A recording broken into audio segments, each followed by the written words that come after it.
London is one of the great musical centres of the world. So any city, practically, compared with London, is not going to be exciting from a classical music point of view after London. Now, obviously in Dublin, we don't have that. We can't afford it. We can't afford to bring over these people, very, very rarely. And I do miss that, and I find I don't really go to concerts in Dublin anymore. I know from listening to my parents talk that it was a regular feature of Dublin's musical life, say 30 years ago, in the old Theatre Royal, which I don't remember at all. But they had everybody, Rubinstein, Horowitz. My parents heard them both play there.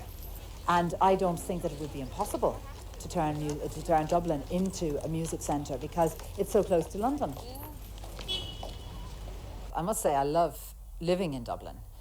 There's a tremendous thing about Dublin in that you're so close to the sea, you're so close to the mountains, and this is something that means a great deal to me. And I go out every weekend, and sometimes in the evenings in the summer, just to get out into the mountains, to get out into Wicklow. I love it. Glendalough, Jouse Woods, Sally Gap, all that. I go there again and again. I like the smallness of the city, the fact that it's very easy to get around. I know we say we've terrible traffic problems, but you can still get around the city very, very quickly, as long as you're not travelling in the rush hour. And I like the people. I feel at home with my own people.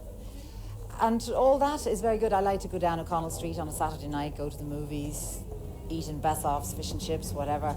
I enjoy that. I enjoy the buzz of young Dubliners out on a night out because they're great crack. And I think another aspect of Dublin that I like very much is just the way people relate to each other, the way they look at each other, the way they're quick to make a contact. They won't talk to you, but they look at you, and you look back. When I was living in London, I found that there's very, very little of this contact. And you go down the tube and nobody looks at each other. It's like some kind of taboo. You don't look, and everybody has their space and they just keep in that. And this was one thing that made me feel in exile. The street I live on, which is Sweetmount Avenue, always aesthetically pleased me very much, and that was one reason why I decided to live there. I had looked for a house for about a year, and they were going to build on Sweetmount Avenue, and the road itself I like very much, and it's very soothing to walk up it because of all the trees. I find Dundrum itself is buzzy. The people there, again, neighbours, very friendly, very easy. The shopping centre is great, dead handy, and everything is there. I feel very, very comfortable in Dundrum. It's not very far from where I was brought up as well, which was Rathgar, so it's familiar.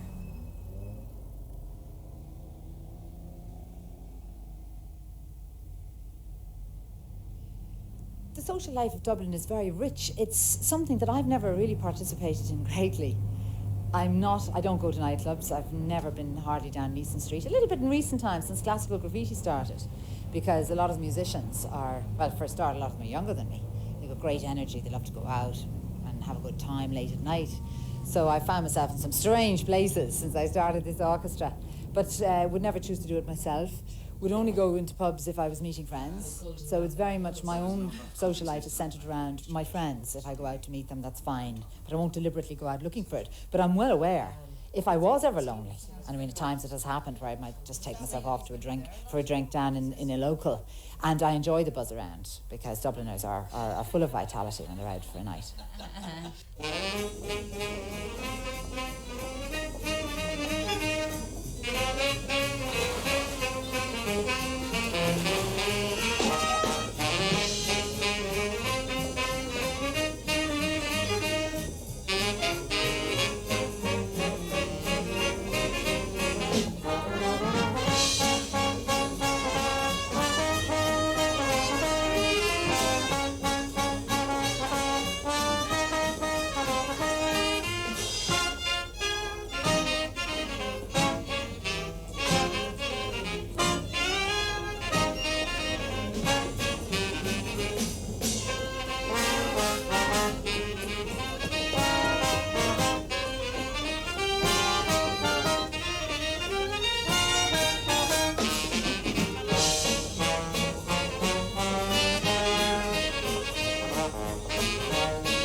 I don't think I ever came across a female conductor before.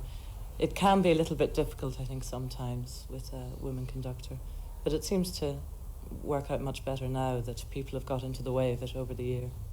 No difference. I mean, she's up there, she's a figurehead. You know, she moves the baton, and if she says stop, you stop. If she says go, you go. Female doesn't come into it at all. It's just a conductor in the story.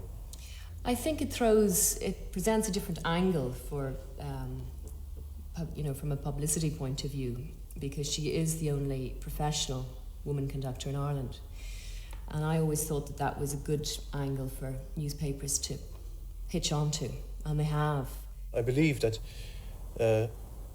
men will have a great difficulty to match the untiring energy of Eithne Tinney, who's not only the conductor, who's also the driving force behind the scheme. She's worked for 1.5 years in advance of actually setting up Classical Graffiti, trying to get the government's agreement to it, and she's keeping the thing together from an organisational point, as well as conducting and deciding on music.